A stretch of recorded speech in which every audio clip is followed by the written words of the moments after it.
happy end, comme on dit dans les films, hein, mais ben non, c'est peut-être dans l'histoire de la Bible, quelque chose qu'on va retrouver assez souvent finalement.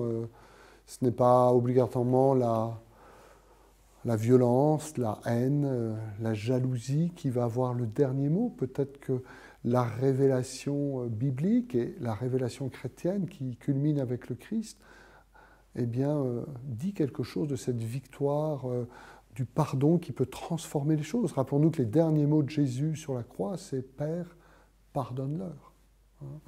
Et voilà, dans le cycle de Joseph, dans ce roman de Joseph, comme disent les exégètes, on va voir toute cette trame finalement qui est construite et qui aboutit au pardon. Joseph ne va pas utiliser de sa force, de sa violence, alors qu'il pourrait le faire. Il va les inviter un peu à revivre ce que lui a vécu. Et Jésus dira aussi des choses à ses disciples un peu dans le même sens. Hein.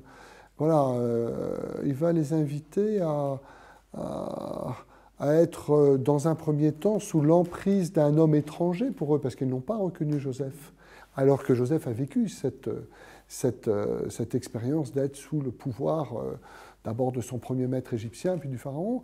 Et donc il va les obliger à rentrer chez eux par la force, entre guillemets, enfin de ce personnage étranger qu'ils vont reconnaître plus tard comme leur frère. Voilà, ils vont avoir une période. Alors je pense aussi, voilà, le Christ va inviter aussi ses disciples à pardonner. Pierre se demande combien de fois faut-il pardonner.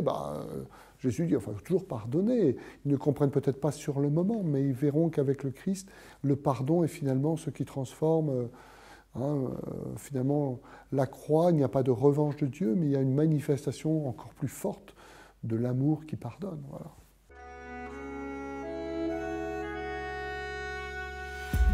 Pour beaucoup de gens, faire l'expérience du pardon de Dieu est souvent une expérience fondatrice. Et je pense que c'est ce qu'on trouve quand même au cœur de l'Évangile. Je ne suis pas venu pour les bien portants, mais je suis venu pour les pécheurs. On a besoin je crois, dans la foi au Christ, de se sentir reconnu malgré son péché, malgré les erreurs, malgré le mal qui habite en nous.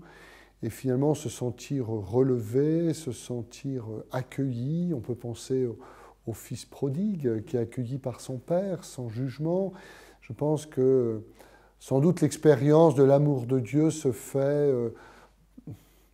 dans ce lien entre à la fois nos incapacités à aimer, nos incapacités à vivre la fraternité, et pourtant ce Dieu qui va jusqu'au bout en nous disant « mais moi je t'accueille comme tu es, je te pardonne » et donc apprends aussi à te pardonner à toi-même pour retrouver, pour te regarder en face, pour dire d'une certaine manière, et pour être aussi capable à ton tour de pardonner à d'autres comme moi je t'ai pardonné.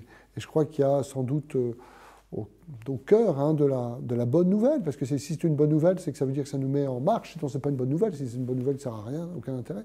C'est une bonne nouvelle, voilà, comment le pardon est sans doute ce qui nous fait sortir d'une spirale de la violence, d'une spirale où on n'est que dans l'espèce de réciprocité, où il n'y a pas de gratuité. Et finalement, peut-être une des très belles choses que propose le christianisme, la foi chrétienne, c'est le pardon est un chemin pour sortir des impasses. C'est pour ça que c'est une bonne nouvelle.